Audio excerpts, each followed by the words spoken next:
लेकिन आज की डेट में ये सब कुछ this is written on the wall, लिखा हुआ है, सबको पता है कि किस मामले में किसके खिलाफ क्या फैसला आना है।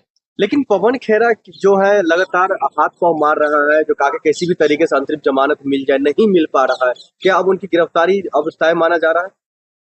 देखिए, ये तो वही बात हो गई जो अब से आज़ादी से पहले होती। सब लोग कहते थे हमें चाहिए आज़ादी चाहिए, हमारा देश आज़ाद करो वगैरह वगैरह। उनको मालूम था कि हम जिससे बात कर रहे हैं वो हमें मारेगा, हमें गिरफ्तार करेगा, जेलों में भेज देगा। लोगों को कई कई सालों तक जेल भेजा गया। आज भी ऐसा ही है। यदि आप कोई भी सही मुद्दा उठाएंगे तो आपको ये इनके इन प्रकारेण इधर से या उधर से घुमाकर किसी को भी बख्शा नहीं जाएगा, जेल भेजा जाएगा। और पवन खेड़ा को भी जब तक जेल नहीं भेजा जाएगा, ये चाहे वसु अब इनके पास क्या रास्ता है, सुप्रीम कोर्ट जाएंगे। सुप्रीम कोर्ट में कौन बैठा है इनकी बात सुनने वाला? पहले ही उनको बता के भेज दिया जाइए। वही दोबारा रास्ता इनको मिलने वाला है कि आपको जमानत नहीं दी जाएगी, जाइए पुलिस कस्टडी में। गुवाहाटी हाई कोर्ट ने क्या बोला है कि इनसे पूछताछ की जाए पुलिस कस्टडी में। ये मतलब इतना उसको घेरा जा रहा है कि ये नहीं है कि ठीक है जमानत मत दीजिए, लेकिन उससे पूछताछ करनी है, उसको बुलाइए, पूछताछ कीजिए। लेकिन गिरफ्तार करना मस्ट हो गया है, जरूरी कर दिया है हाई कोर्ट ने। अब सुप्रीम कोर्ट भी यही कहेगी, जाइए सुनवाई करिए। लेकिन उसके बावजूद भी अभी तक गिरफ्तारी नहीं दिया पवन खेरा ने इन मामलों को लेकर के, पासपोर्ट मामलों को लेकर।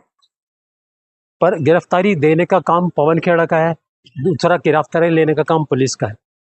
पुलिस उसको लगातार ढूंढ रही है, वो बच रहा है। कब तक बचेंगे? तो अभी तक जब तक बच रहे हैं, जब तक कि एक बार जाके हाई कोर्ट चले गए, गुवाहाटी भी चले गए। गुवाहाटी ने मना कर दिया, वो डेफिनेटली सुप्रीम कोर्ट भी ट्राई करेंगे।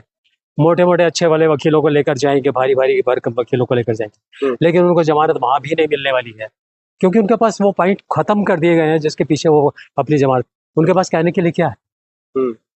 जो कहना था सब कुछ कह चुके, और जो सुनाना था कानून उनको सुना चुका है पूरी तरह से। तो इसका मतलब अब ये माना जाए हेमंता की पत्नी वाकई में सही थी, उनके पास 3 पासपोर्ट नहीं है?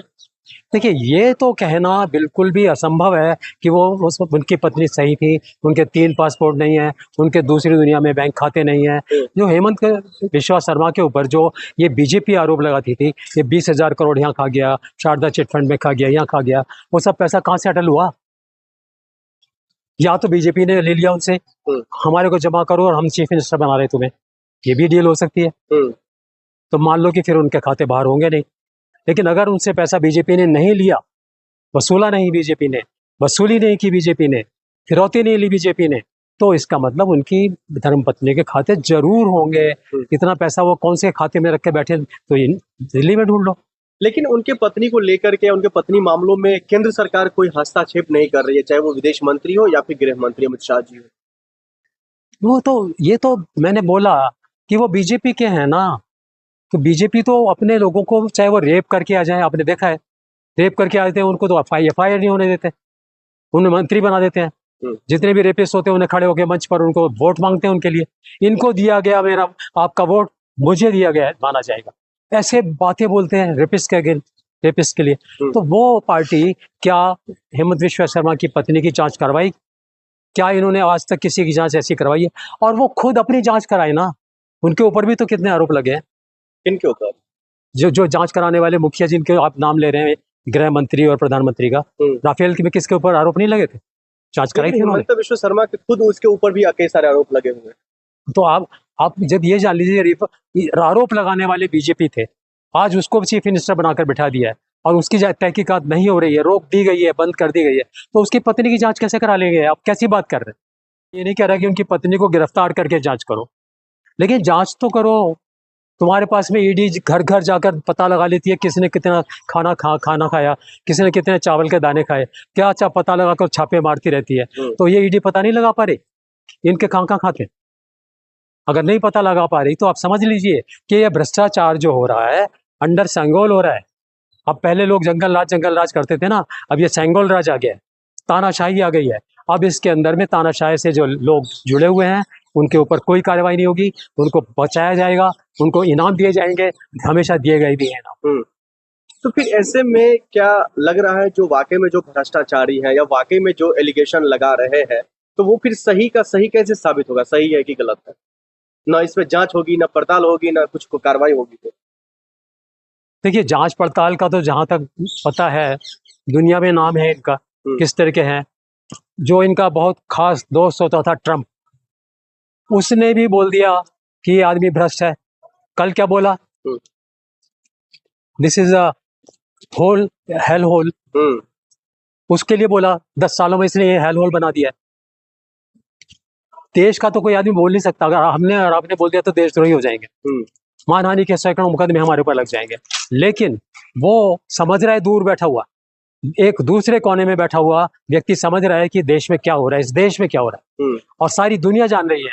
कोई इनके साथ इसीलिए नहीं है। दुनिया के विश्व पटल में अपने आप को विश्व गुरु कहने वाले लोग इस विश्व पटल में कहीं भी किसी भी जगह में ये नहीं दिखाई देते इनके सहयोग करते हुए, क्योंकि सब इनके कैरेक्टर को पहचानते हैं। तो ये पवन खेड़ा के साथ कांग्रेस पार्टी खुलकर क्यों नहीं साथ दे रही है, या उनके साथ खुलकर क्यों नहीं सामने आ रही? देखिए कांग्रेस पार्टी खुलकर ऐसा भी तो नहीं कह रही कि जी पवन खेड़ा ने काम किया है वो झेलेगा। पार्टी तो उनके साथ है। क्या करे पार्टी? पार्टी क्या कर सकती है?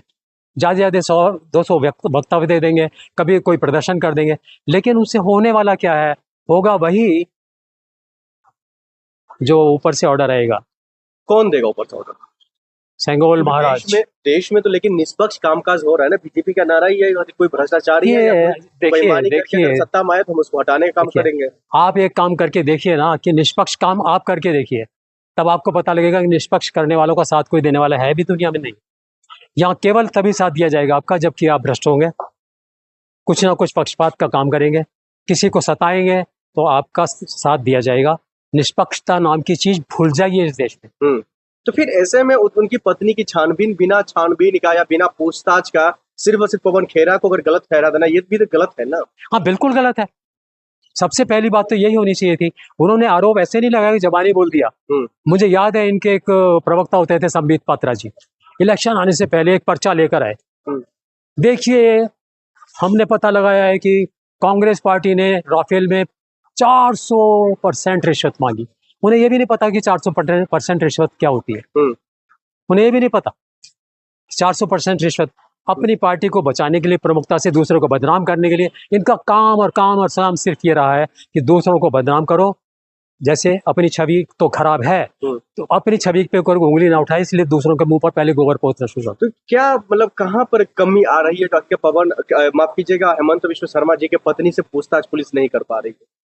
कहाँ कहीं से दबाव? आप जानते हो हेमंत विश्व शर्मा की क्या पोजीशन है और हेमंत विश्व शर्मा की पत्नी की क्या पोजीशन है, तो आपको सवाल ही नहीं उठाना चाहिए। ये कैसे छानबीन कर सकते हैं? किसकी ताकत है कि छानबीन कर दें? वो आदमी जिसकी ताकत नहीं थी, जिसके पास कोई अधिकार नहीं थे, वो आदमी ऑर्डर दे देता है जाइए पुलिस वालों को जाके पवन खेड़ा को गिरफ्तार करिए। कानूनन संविधान के अनुसार उसके पास कोई पावर नहीं थी पुलिस को ऑर्डर देने की। वो सारे राइट्स उस टाइम चुनाव आयोग के पास है। उसने फिर भी सैकड़ों पुलिस वाले उसके पीछे लगा। वो नहीं मान रहे ना जो मैंने कहा पुलिस को पूछताछ करने के लिए जाओ। नहीं तो वो क्या मानेगा? क्या वो ये मानेगा कि मैंने 20,000 करोड़ की संपत्ति इकट्ठा की थी? वो ये मानेगा कि मैं भ्रष्ट आदमी हूं? क्या चाहते हैं आप? सवाल किस तरह कर रहे हैं आप? कम से कम मुझसे ऐसी वाली बातें तो पूछिए कि जिसके बारे में कहा जा सके कि मैं सही बात आपको बचाने के लिए, बताने के लिए। मैं तो आपको सिर्फ ऐसे ही जवाब दूंगा। आप कह रहे हो कि वो निष्पक्ष है, मैं बताऊंगा नहीं है। मैं तो आपकी बातों का ना ही कहूंगा हमेशा, क्योंकि ऐसा हो नहीं रहा है। उसकी जांच नहीं कर रहे हैं, और ये आप भी जान रहे हैं, कॉमन मैन जानता है कि सबसे पहला काम यह है कि उसकी जांच करो कि इसके पास 3 पासपोर्ट हैं या नहीं।